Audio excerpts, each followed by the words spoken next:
All right. Ever wondered what really goes on inside a firehouse? Or what makes those first responders tick? We're about to find out. Today we're diving deep into the world of Chicago Fire, that long-running TV show about firefighters and paramedics in, well, Chicago. Now, sure, it's fiction, but the show draws on real experiences and tackles relatable human drama. Perfect for our deep dive today. Absolutely. We're going to learn what makes the show tick, its characters, its themes, what makes it so gripping, and to help us separate the Hollywood sizzle from the real deal insights, we've got an expert with us. Yeah, I'm excited to break it all down. Ready to get fired up. Definitely. You know, the intensity of Chicago Fire is just fascinating. It's not just about the adrenaline rush. It's about going deeper, exploring the lives of these first responders, the bonds they form, even the scars they carry. They don't waste any time pulling you into that world either. Episode 1, you're thrown right into the controlled chaos of Firehouse 51. But it's more than just a backdrop, right? Oh, absolutely. Firehouse 51 becomes this microcosm of the entire firefighting world. The writers use it to explore the camaraderie, the really intense bonds that develop when you face life or death situations every single day together. Yeah. You know, it's like a crucible where these bonds are forged, becoming, well, stronger than family in many ways. You really see that, the way they celebrate victories together, how they mourn their losses, how they have each other's backs no matter what. And then you're introduced to this incredibly diverse group of characters, each with their own strengths and flaws and, baggage. Exactly. And I think that's a big part of what makes Chicago Fire so interesting. You've got Casey, the stoic leader, dealing with all that responsibility and the weight of tough calls. Then there's Severide, a real daredevil. He masks vulnerability with, all that bravado. Oh, Severide, always running into burning buildings. But I get the sense he's running from something deeper, too, right? Some of the research I read mentioned his recklessness almost seems like a way to self-medicate. That's a great point. It highlights those psychological complexities the show explores so well, especially with PTSD.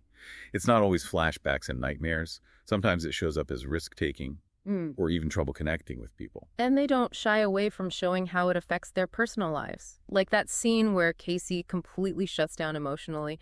I think it was after a really brutal rescue.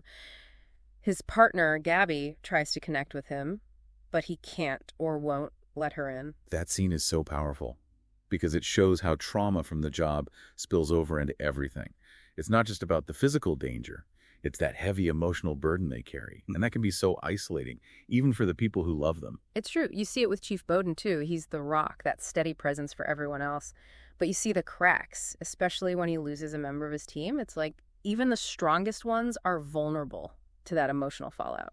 Without a doubt. And the writers use those moments to humanize them, showing us that being a hero doesn't make you immune to pain or grief. If anything, it makes their triumphs more inspiring because you know what they've overcome. Speaking of triumphs, those rescue scenes, intense. There's one where they use the jaws of life to get someone out of a car wreck. And it shows the skill, the precision involved. It's not just brute force, it's strategy under pressure. And it's interesting how Chicago Fire manages to show those details without letting the drama get bogged down. You learn about different techniques, the equipment, the dangers of backdrafts, and all while you're totally caught up in the characters' stories. Yeah, it's like firefighting 101, but with, a big dose of human drama. And it's not just the firehouse crew. It's like they pull back the curtain and show you that whole ecosystem of emergency response. Right. That's what I find fascinating about this whole Chicago franchise, actually. You see how the firefighters, the police, the medical professionals, they're all connected.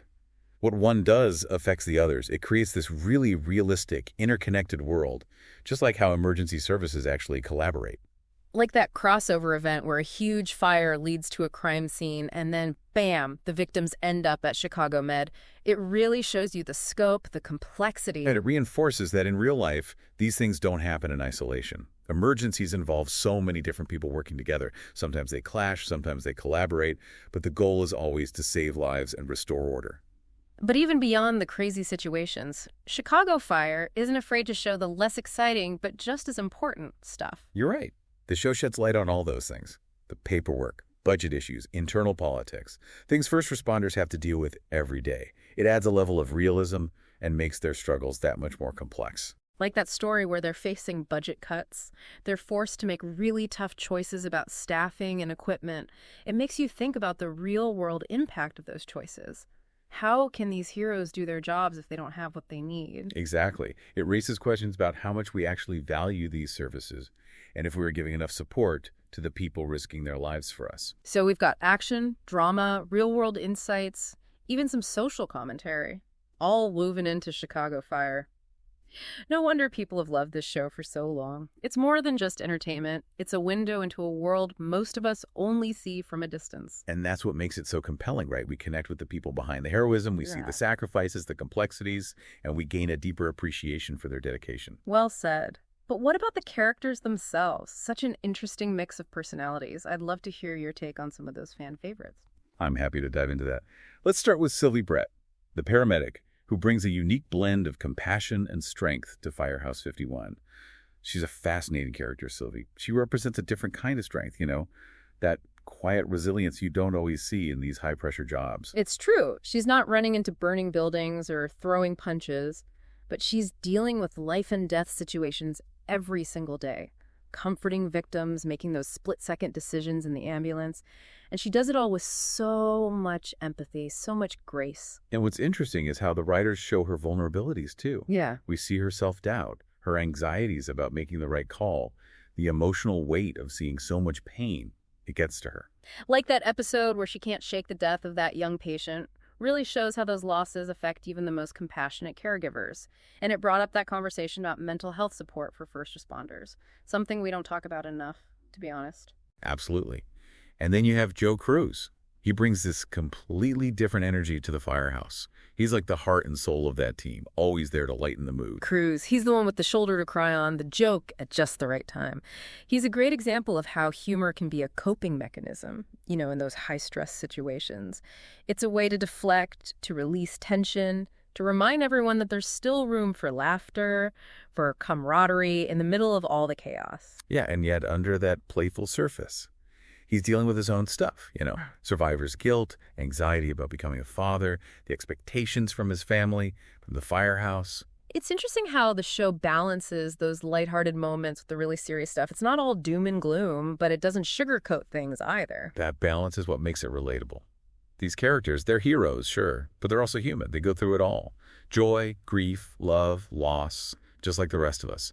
It's those shared human experiences that make us connect with them so strongly. Speaking of connecting, I was really drawn to how Chicago Fire portrays the city itself, almost like another character in the show. Chicago is definitely more than just a backdrop. It's woven into the story. You see it in the characters, the stories, the grit, the resilience, the diversity. It's all there. And they actually film on location, don't they? I read that they use real firehouses, real neighborhoods for authenticity. They do.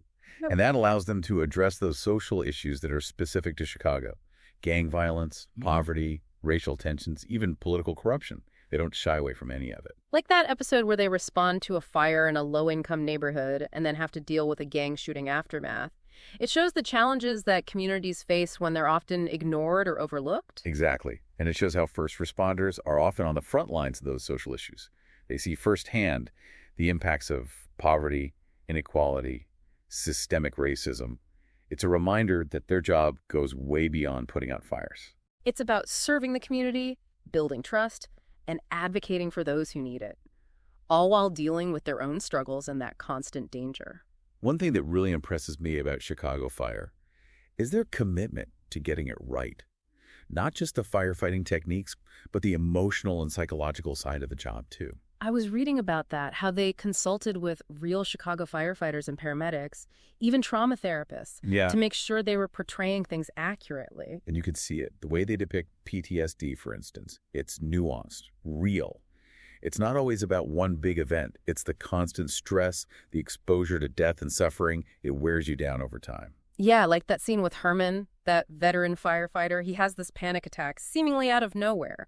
Reminds you that trauma can pop up in unexpected ways and that it can affect anyone, even the most seasoned first responders. Exactly. And it helps to destigmatize those struggles. It shows that asking for help isn't weak. It's actually a sign of strength and self-awareness. It encourages viewers, especially those in those types of jobs, to take their mental health seriously. It's a message you don't always see in how first responders are usually portrayed.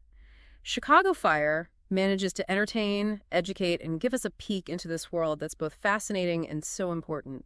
It's a show that celebrates the heroism of everyday people, the bonds that connect them, the sacrifices they make to keep us safe. And it does it all with heart, with humor, with respect for the reality of the job. But it also gets you thinking bigger, doesn't it? About the things that lead to these emergencies in the first place, the challenges first responders face, how we can support them better. You're right. It sparks important conversations about how we value these services, the resources they need, and how vital mental health support is to their well-being. I think that's what makes Chicago Fire more than just a show. It's a catalyst for empathy, for understanding, maybe even for action. It's a reminder that behind every uniform, every badge, every heroic act is a human being with their own story, their own struggles, but also an unwavering dedication to serving others. So true. And speaking of those individuals, we haven't even talked about the impact Chicago Fire has had on real-life first responders and the communities they serve. That's a great point. The show's popularity has definitely raised awareness of their challenges. It's even inspired some people to think about joining those professions. I've heard stories, about people wanting to become firefighters or paramedics. Yeah. Or even nurses. Yeah. Because they watch Chicago Fire. Oh, yeah. It sparks that interest. Right. It shows you the real impact they have on people's lives. Definitely. It humanizes the job, shows the people under the uniform, They're not just robots responding to calls. They're dealing with their own stuff, celebrating, grieving, supporting each other. It's relatable, even inspiring. Absolutely. And it goes beyond just getting people interested in the job. Chicago Fire has brought attention to important things like fire safety, the importance of smoke detectors, even blood donation. They work these messages right into the stories, and they reach so many people that way. Right. And don't forget the effect it's had on Chicago itself. The city's in the spotlight, the neighborhoods, the real heroes working to keep it safe. It's like a love letter to Chicago, showing how strong and full of heart it is. And there's been a real economic impact, too. The show created jobs, helped tourism, even boosted some of the neighborhoods where they film. It's something the city and the people who live there can be proud of. For sure. So we've got a show that's entertaining, insightful, and impactful. It's no wonder Chicago Fire has become this cultural phenomenon. It's captured people's attention all over the world. And it all comes back to that human element. The characters, their relationships, what they go through, that's what pulls us in, is why we keep coming back for more. It's a show about people running into danger when everyone else runs away. It's about courage, about caring, about that commitment to helping others no matter what. Exactly. And it reminds us that even when things are tough, there's still hope, there's resilience, and there's a reason to believe in the good in people. So well said. As we wrap up our deep dive into Chicago Fire, what's the biggest takeaway for our listeners? I think it's recognizing that heroism isn't about superpowers. Yeah. Or these big dramatic things. It's those everyday acts of courage, of compassion, of just doing the right thing, the kind of things we see in these characters, and the kind of things we can all find in ourselves and our communities. Couldn't have put it better myself. So whether you've been watching Chicago Fire for years or just started, I think we can all agree it's more than just a TV show. It's a reflection of who we are, our capacity for strength and for vulnerability. It celebrates the heroes all around us and reminds us that even in dark times, there's always light somewhere. On that note, we'll wrap up this exploration of Chicago Fire. Hope you enjoyed the deep dive. And if you have thoughts, anything you want to share, head over to social media and use the hashtag #DeepDiveChicagoFire. We'd love to hear from you. Until next time, keep exploring, keep questioning, and keep diving deep. Today is your lucky day. Today is the day that our $3 website works for you, paying you directly to your PayPal daily. Imagine $3 ongoing continuous payments to your PayPal account. Imagine falling asleep and waking up to $300 in your PayPal account. How would this make you feel? How could this help you? What bills could you pay? What kind of fun could you have? What does that retirement look like now? All for a one-time payment of $3. This website is DFY done for you, fully built and completely hosted, and never stops collecting payments for you. You have spent $3 on coffee on a regular, but that coffee won't help you create multiple streams of income. Click the link below.